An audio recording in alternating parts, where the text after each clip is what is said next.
어려운 뉴스는 쉽게, 복잡한 세상 소식은 간단하게 전해드리는 이슈펀치 시간입니다. 네, 오늘은 김종수 기자와 이승희 아나운서가 전해드립니다. 유체이탈 화법이란 말이 있죠. 자기가 장본인인데 마치 남의 일인 양 몸과 영혼이 분리된 듯이 이야기하는 경우를 말하죠. 오늘 유체이탈 화법의 세계 최고 대가가 드디어 나타났습니다. 바로 일본 총리 아베 신조 씨인데요. 네, 한밤의 뉴스프리 이슈펀치, 오늘은 아베 총리의 미국 방문 이야기로 문을 열어보겠습니다.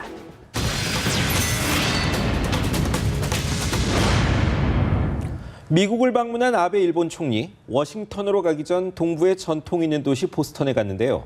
왜 갔나 했더니 인근에 있는 명문 하버드 대학에서 강연을 하러 간 거였더군요.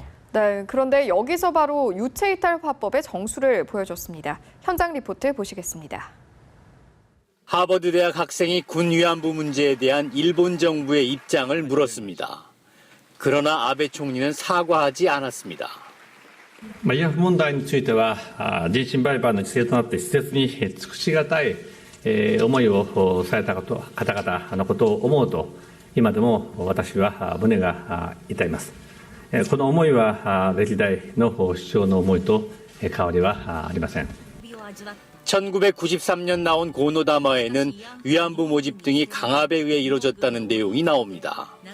그런데도 아베 총리는 고노다마의 취지대로 위안부 범죄에 대해 사과한다는 말은 전혀 하지 않았습니다. 이러한 모호한 태도로 다시 논란이 일 것으로 보입니다. 마음이 아프다고요? 그런데 왜 사과는 그렇게 어려울까요? 김 기자, 네. 마치 자신이 70년 전 만행을 저지른 당사자가 아니라 남의 일이라고 하는 것 같죠? 네, 그러게 말입니다. 그 인신매매 운운하는 것도 가관인데요. 전쟁터의 여성을 군수품처럼 끌고 가는 걸 일본에선 인신매매라고 하나 봅니다. 하긴 그런 조직적 동원 자체가 기상천외한 일본의 발명품이죠. 네, 일본 총리의 이런 말에 하버드 학생들도 어처구니가 없었던 모양인데요. 한번 보시죠. 미국을 방문한 아베 신조 일본 총리의 강연이 있은 하버드 대학 케네디 스쿨. 건물 입구 도로를 따라 100명이 넘는 학생들이 줄지어 서 있습니다. 하버드대에 재학 중인 한국인 학생은 물론 과거 일본의 침략 전쟁으로 피해를 입은 아시아 국가 출신의 학생들도 눈에 띕니다. 하버드대 흑인 학생회, 아시아계 미국인 여학생회 회원들도 동참했습니다. 학생들은 역사를 직시하라, 가슴이 아프다는 말로는 충분하지 않다, 진실은 결코 다시 쓸 수가 없다 등의 문구가 적힌 피켓을 들었습니다. 침묵을 뜻하는 마스크를 쓴 학생들도 눈에 띕니다. 미국의 지성을 상징하는 하버드대 학생들이 아베 총리의 과거사 사과를 압박하는 목소리에 동참한 겁니다. 이런 아베 총리, 워싱턴으로 가선 홀로코스트 박물관을 찾았다고 합니다. 네, 이웃에는 안면몰수하는 일본, 미국을 움직이는 유태인들에겐 아부가 필요해서일까요? 함께 보시죠. 현지 시간 27일 오후 아베 총리는 워싱턴 DC 도착 직후 곧바로 알링턴 국립묘지와 홀로코스트 박물관을 찾았습니다. 특히 나치 독일이 유대인 대학살, 즉 홀로코스트를 잊지 않기 위해 세워진 박물관을 가뜩이나 빡빡한 방미 일정 첫머리에 넣은 속내에 관심이 쏠렸습니다. 우선 자신을 향한 미국 내 곱지 않은 시선을 누그러뜨리기 위한 것이라는 해석이 가능합니다. 2차 세계대전 종전 70주년을 맞아 미국을 향해 다시는 전쟁을 일으키지 않겠다는 제스처를 취함으로써 과거사 문제를 교묘히 물타기하려 했다는 겁니다. 지난 1월에도 이스라엘의 홀로코스트 기념관을 찾았다는 점에서 미국 사회에 큰 영향력을 갖는 유대계의 환심을 사는 동시에 과거 일본과 나치 독일의 차별화를 노렸다는 해석도 가능합니다. 아베 총리가 다시는 이런 일이 없도록이라는 문구가 큼지막하게 걸린 홀로코스트 박물관에 머문 시간은 45분.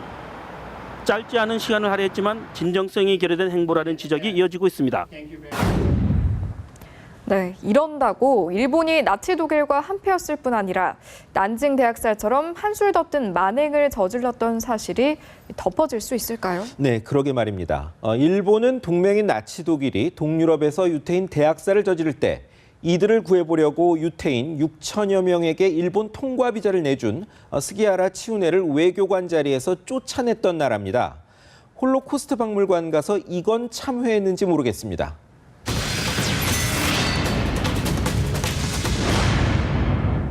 네, 지난주 토요일 오후였죠. 네팔에서 대지진 소식이 전해졌었는데요. 네, 그렇습니다. 그런데 벌써 72시간이 지났습니다. 안타깝게도 무너진 건물 더미 속 생존자들을 구할 골든타임을 넘긴 겁니다. 여진도 만만치 않다고 합니다. 연합뉴스 특파원이 전하는 현지 리포트 보시죠. 수백 동의 텐트가 가득 찬 카트만두 시내 공원은 흡사 난민촌을 방불케 합니다. 여진을 피해 노숙을 할 수밖에 없는 주민들은 가져온 가재도구로 식사를 준비합니다. 공원 한쪽에 마련된 급수차에는 물을 배급받으려는 주민들이 늘어서 있습니다. 네팔 전역을 뒤덮은 이번 대지진은 여진이 이어지면서 오늘도 주민들을 건물 밖으로 내몰고 있습니다. 이번 지진으로 한국인 사망자는 아직 없지만 카트만두 등 네팔에 사는 교민들도 노숙 생활을 하기는 마찬가지입니다. 650명 정도로 추산되는 교민들은 적게는 몇 가구에서 많게는 몇십 가구씩 가까운 공터에 모여 천막 신세를 지고 있습니다. 큰 게 또 온다 그러니까 언제 어떻게 올지 모르니까 대피하라 그러니 자연히 이제 나와서 이렇게 대피하고 있는데 나와 있는 동안에도 한 번씩 비가 한번 지나갔어요. 또 어제 밤에는 뭐 텐트 속에서 주무시면서 이 비가 와가지고 물이 스며드는 바람에 고생들 많이 했어요. 비위생적 환경에서 노숙을 하니 전염병 우려도 적지 않을 것 같은데요. 병원도 다 무너졌을 테니 의약품도 없었을 텐데 말이죠. 네, 그렇습니다. 더구나 워낙 고지인데다 교통, 통신망이 무너져 구호조차 어렵다고 합니다. 무인기로 찍은 네팔 수도 카트만두의 참상을 같이 보시겠습니다. 네팔 수도 카트만두를 무인기로 하늘에서 찍은 영상입니다. 다세대 주택으로 보이는 오른편의 건물 중앙은 지진으로 폭삭 내려앉았고 왼편의 광장에는 수백 명의 이재민이 이불을 깔고 불안한 휴식을 취하고 있습니다. 유네스코 세계문화유산으로 등재된 두루바르 광장도 지진으로 심하게 훼손돼 수천 년의 역사를 자랑하는 유적이 아닌 너저분한 공사장을 방불케 합니다. 돌과 나무로 지어진 탑이 무너진 자리. 시민들은 가던 길을 멈추고 되새기고 싶지 않은 악몽을 마주합니다. 여진의 공포가 계속되는 가운데 투디크헬의 잔디밭에는 집과 가정을 송두리째 빼앗긴 주민들이 모였습니다. 가장 오래된 불교 사원 중 하나인 초연 분하트 곳곳도 마치 전쟁 중 포탄을 맞은 듯 참혹한 광경. 주변 건물도 지진의 참사를 피해가지 못했습니다. 사람도 문화유산도 모두 최악의 상황인 것 같습니다. 아직 피해가 다 파악도 안 됐는데 재건 비용이 자그마치 우리 돈 5조 원이 넘을 것 같다는 추산입니다. 네, 우리나라도 정부를 비롯해 적십자와 종교단체, 민간구호단체, 기업 할 것 없이 성금을 내고 구호대를 파견하지 않았습니까? 네, 어느 나라에나 닥칠 수 있는 이런 재앙에는 국경 없는 지원이 시급합니다. 인류의 희생정신, 이런 단어들의 절실함을 새삼 느끼게 하는 날입니다.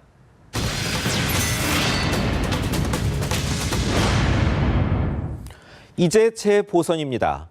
그런데 선거하면 역시 정치에 관심 없는 사람이라도 판세가 관심이 아닐 수 없죠?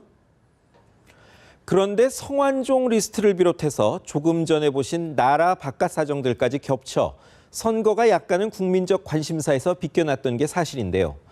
먼저 재보선 4곳의 마지막 판세 점검 해보겠습니다. 준비한 영상 보시겠습니다.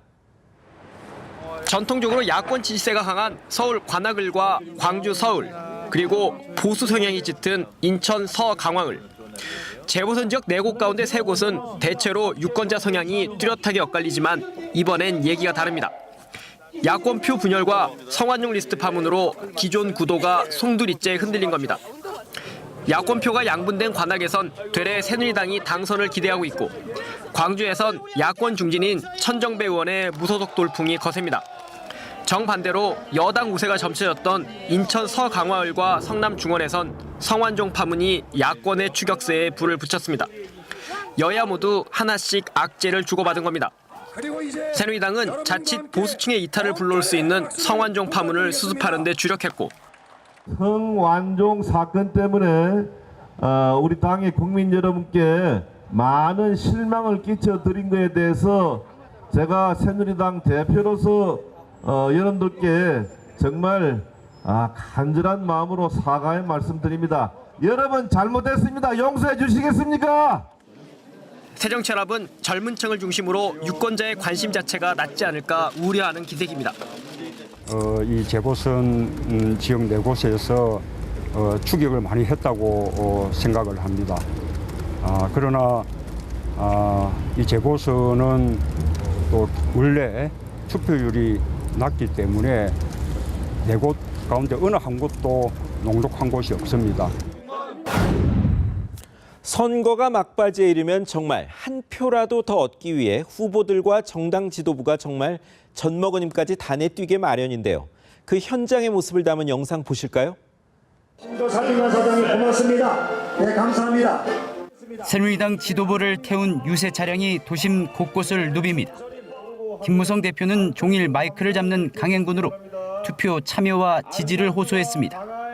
성완종 리스트 파문 속에서도 지역 일꾼론을 내세운 선거 전략이 표심을 움직이고 있다며 승리를 자신했습니다. 지역 발전을 이끌 일꾼이 누구냐, 여기에 초점을 맞춰가지고 계속 호소하고 다니고 그 호소가 먹혀가지고 지금 상당히 분위기가 좋습니다. 운동화를 신은 채 걷고 또 걷고 새정치연합 문재인 대표는 뚜벅이 유세로 밑바닥 표심을 다졌습니다. 유권자와의 1대1 접촉을 늘리며 막판 대역전을 기대했습니다. 부패 정권 심판론을 내세워 제1야당의 표를 몰아달라고 강조했습니다.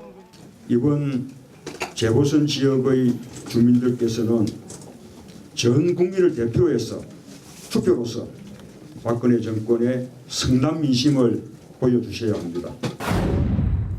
네, 여야 모두 정말 발이 닳도록 뛴 것 같네요. 하지만 당장 다음 달 연말정산 재정산 문제를 비롯해서 국정 현안이 너무 산적해 있죠. 선거 끝나면 성완종 리스트와 기업 수사도 다시 강도가 높아질 전망인데요. 긴장하셔야 할 분들이 많을 것 같습니다.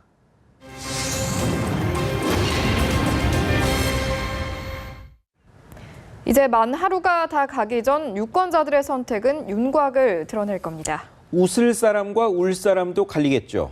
유권자들도 정치의 불만만 드러낼 게 아니라 선거에 참여해 민심을 보여주는 것이 중요하다는 게 저희 이슈펀치의 생각입니다. 네, 오늘 준비한 내용은 여기까지입니다. 고맙습니다.